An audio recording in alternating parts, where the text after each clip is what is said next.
A paz do Senhor para os nossos queridos irmãos e amigos em Cristo Jesus. Estamos aqui para mais um vídeo. Hoje nós vamos falar sobre o grande trono branco. É o tema do vídeo de hoje, o grande trono branco, o último julgamento, o juízo final, o último grande julgamento. Então, nós temos por base para falar sobre isso no livro de Apocalipse, no capítulo 20, versículo 11 ao 15. Apocalipse, capítulo de número 20, versículo 11 ao 15. Vamos tentar fazer um resumo e trazer isso dentro do único vídeo. Se caso for extenso, podemos fazer em dois. Veja o que está escrito no livro já citado de Apocalipse, capítulo de número 20, versículo 11 ao 15. E vi um grande trono branco, e o que estava sentado sobre ele, de cuja presença fugiu a terra e o céu, e não se achou lugar para ele. E vi os mortos, grandes e pequenos, que estavam diante do trono, e abriu-se os livros, e abriu-se outro livro, que é o da vida, e os mortos foram julgados pelas coisas que estavam escritas nos livros, segundo as suas obras. E deu o mar os mortos que nele havia, e a morte e o inferno deram os mortos que nele havia, e foram julgados cada um segundo as suas obras. E a morte e o inferno foram lançados no lago de fogo. Essa é a segunda morte. E aquele que não foi achado escrito no livro da vida foi lançado no lago de fogo. Como eu disse no princípio, é o grande julgamento, o grande trono branco. A Bíblia fala de diversos tronos, mas esse aqui é o maior.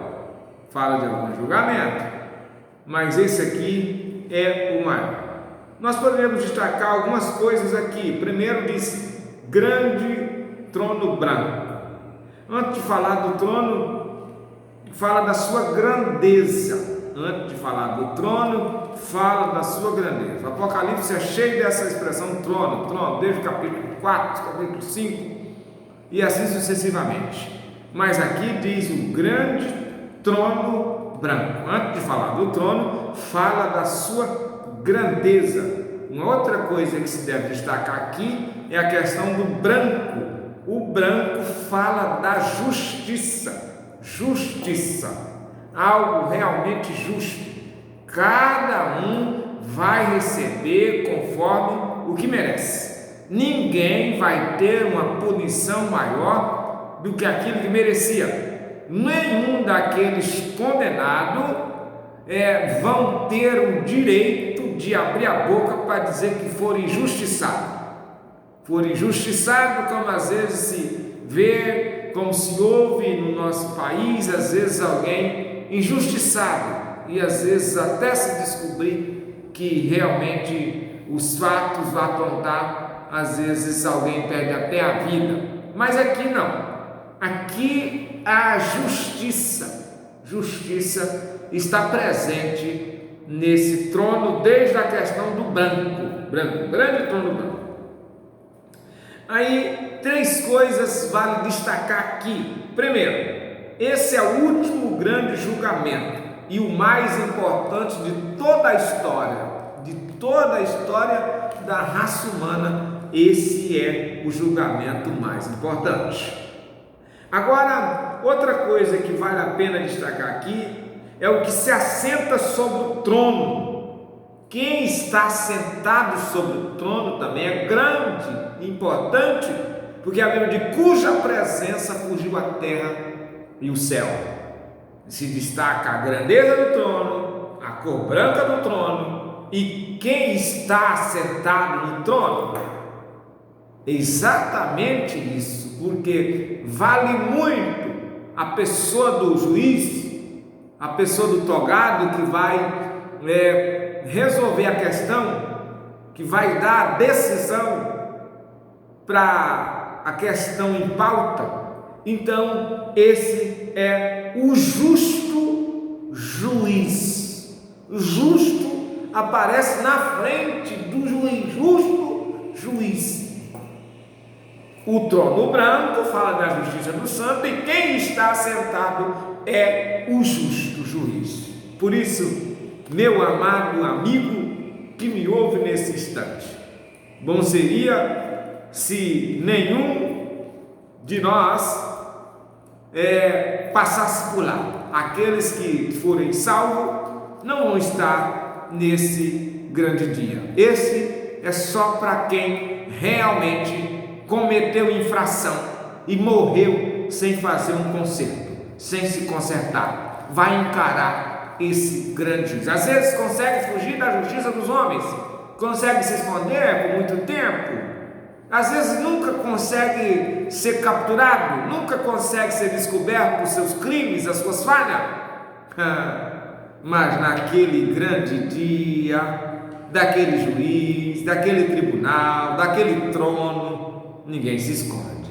Por mais que seja milionário, rico, pobre, e nós vamos descobrir isso na descrição que se segue. Veja, cada um receberá segundo as suas obras. Portanto, analisa hoje mesmo o que você está fazendo. Que obra você está fazendo? Que tipo de obra é a sua? Que você está fazendo? De bom ou de ruim? Analisa, faça uma análise, calcula se aquilo que você tem feito é algo que te vai beneficiar ou te prejudicar. Lembrei agora, sempre que lembra desse assunto, lembra da música da dupla, né? Que diz: senta aqui nesse banco pertinho de mim e vamos conversar.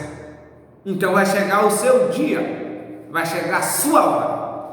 Mesmo sendo pobre ou milionário, sendo feio ou bonito, letrado ou analfabeto, mas todos têm consciência do certo e do errado. Portanto, o conselho é: faça o certo, porque naquele grande dia desse trono branco, desse julgamento, as coisas virão às claras exatamente como aconteceram. A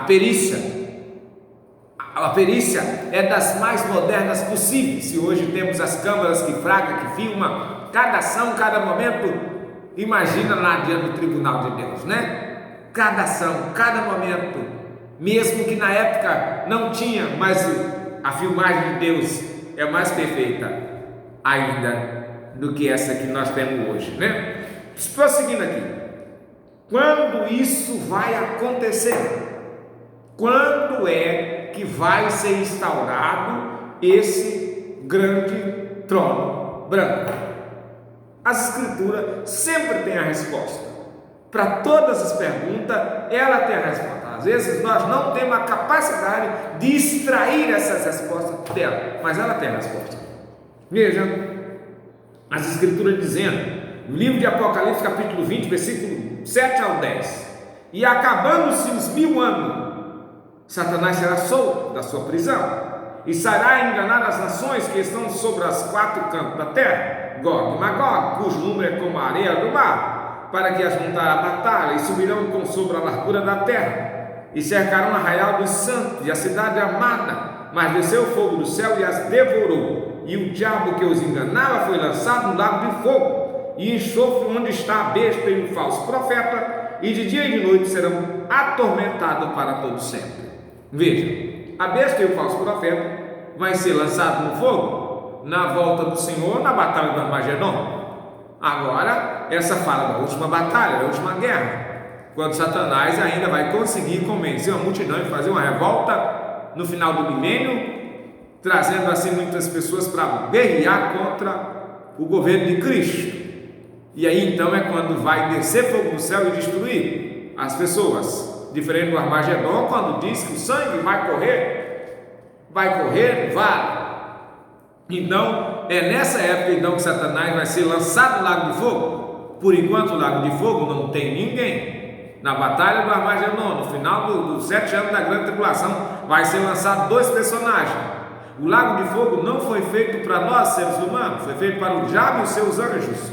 Ainda não foi inaugurado. Quem vai inaugurar é a besta e o falso profeta. Logo em seguida vem a terceira pessoa da trindade satânica, que é o próprio diabo, que vai ser lançado lá naquele lago de fogo. Então é a partir daí, desse momento, que então vai ser instaurado esse grande trono branco para ser julgado a nação. O juízo final, o último dia. Meu amigo, meu irmão que me ouve, olha, prepare a sua vida para não ficar para esse grande dia, porque será muito triste para todos quantos participar desse grande trono branco, aonde o juiz agirá com justiça e você vai receber aquilo que merece. E a Bíblia diz que o salário do pecado é a morte, e nesse dia muitas pessoas vão receber o seu salário, vão receber a sua recompensa, a segunda morte, estarão para sempre afastados de Deus, eternamente, um corpo ressurreto, incognominoso, um corpo capacitado para o sofrimento, para suportar a eternidade sem Cristo. Que situação caótica! Quem vai julgar? Quem estará sentado nesse trono? Quem é que vai julgar? Quem é o juiz da causa? Quem é responsável para dar a decisão nesse tribunal? A palavra de Deus nos diz: e viu os mortos. Quem será julgado, melhor dizendo? Vamos primeiro para quem vai ser julgado. O texto diz, Apocalipse 20, versículo 12: e viu os mortos, grandes e pequenos. Quando esse texto diz grandes e pequenos, ele não está dizendo de estatura, uns mais baixos e outros mais altos. Não. Também não está dizendo de adultos e crianças. Por quê? As crianças que morrerem antes de inteirar a idade de saber discernir entre o certo e o errado, todas elas serão salvas. E uma triste notícia para os senhores calvinistas, que fala sobre a predestinação. E então, porque todas as crianças que nascerem e morrerem antes de completar a idade de discernir o bem e o mal, independente se o pai é crente, se a mãe ou não é crente, se é filho de crente ou se não é, todas elas têm o direito da salvação, porque não pode pagar pelo pecado original, que ainda não tem nem ciência de saber distinguir. Agora, a partir do momento que pode saber o que é certo e o que é errado, ele já passa a responder pelos seus atos. Mas enquanto não tiver essa consciência, ele então não pode pagar por isso. Portanto, não se fala de criança nesse tribunal, quando diz grande e pequeno. A expressão grande e pequeno aqui é se referindo a pessoas poderosas, grande no sentido de poder, de status, chefe de estado, imperadores, governadores, reis, presidente, enfim, políticos, magistrados, sacerdotes que não fizeram o seu devido papel, que era grande, considerado grande entre os homens, vão estar lá. Todos, grandes e pequenos, desde esses até o escravo, até o servo, que trabalhava para alguém, um senhor feudal por aí afora, e não obedeceu a palavra, vai estar lá. Grandes e pequenos, na mesma fileira, no mesmo patamar, com a mesma sorte, para ser julgado pelo mesmo juiz que não se vende, que não se corrompe, não tem parentesco, não tem nenhum amigo, não indicou nenhum juiz, não indicou nenhum magistrado, não indicou ninguém. Lá não tem isso. Ele é juiz por excelência, ele é o justo juiz, ele é Deus. Então lá não existe essa de comprar com presente, de comprar por tabela. Ah não, eu sou filho do fulano de tal e ele é parente do juiz, do governador, para não sei o que. Lá não tem isso. Cada um receberá de acordo com a sua obra. Lá não tem injustiça, lá é justo. Se alguém precisa receber 99,99, vai receber os 99,99. Não vai faltar e nem vai sobrar. Então ele é o justo juiz, vai estar lá. E quem é que vai comparecer? Todos, grandes e pequenos. E aí, repito mais uma vez: grandes e pequenos são ricos, pobres, poderosos e não poderosos. Todos estarão lá nesse dia. Eu digo todos os que morreram sem se arrepender, todos que morreram sem confessar Cristo como Salvador, porque a palavra de Deus diz: quem crê e for batizado será salvo, mas quem não crê será condenado. Aí eu refiro e cito ou friso essa parte: crê. É importante dizer isso. Existem alguns por aí afora, e até igrejas que se diz ser mãe de outras igrejas, que dizem que o batismo é que garante a salvação. Isso não é verdade. As escrituras dizem: quem não crê já está condenado. Quem crê e for batizado será salvo, mas quem não crê já está condenado. Por quê? A pessoa pode crer na última hora, no leito de morte, como ladrão da cruz, como muitas pessoas no hospital e assim por diante. Creram e não teve tempo de cumprir essa tarefa do batismo, então foi salvo. Porque quem salva não é água, é o perdão dos pecados, é alcançado pela graça de Deus através do sangue de Jesus, o nome de Jesus, e isso é algo que acontece automático. Novo nascimento, nascimento de uma criatura, aqui comumente, como se sabe, acontece através disso, né? Às vezes sangue e água. O sangue que Jesus derramou lá na cruz do Calvário, a lança furando o seu lado, saiu sangue e água. O Senhor garante o novo nascimento. Então quem não crê, morreu sem crer, morreu sem confessar, esse então não terá a salvação e vai aparecer nesse dia, nesse grande julgamento. O vídeo vai ficar um tanto longo, nós vamos cortar aqui e vamos para o segundo. Você então vai ver o 1 e o 2, certo? Então siga o próximo vídeo, que é o vídeo 2, dando continuidade sobre o grande trono branco.